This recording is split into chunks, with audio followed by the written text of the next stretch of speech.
In Book 10 of the Iliad, Agamemnon and Menelaus can't sleep with the Trojans camped so near. They rouse the other commanders for a council.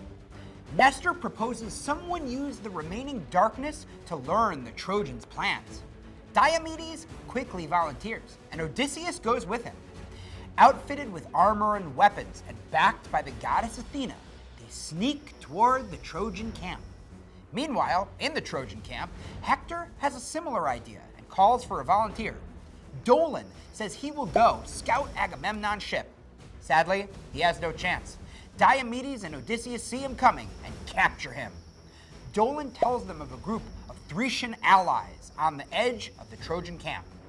Odysseus has told him he will live, but instead Diomedes kills him. Diomedes and Odysseus sneak into the sleeping Thracian camp and slaughter the Thracian king and a dozen of his men.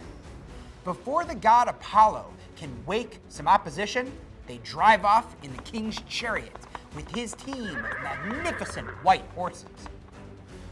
This book has an emphasis on spying and psychological warfare. They're necessary parts of war, but they contain little in the way of honor. Casting Diomedes and Odysseus in a different light is a major part of Book 10. Odysseus is described as crafty and cunning. He is dishonest when he falsely assures Dolan he will not be killed. Diomedes kills a defenseless man and wonders what the worst thing he can do might be.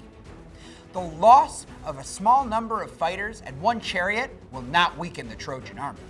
An attack at a vulnerable time and the loss of a valuable prize would demoralize the Trojans. It also gives the Achaeans a psychological boost at a time when they are losing badly.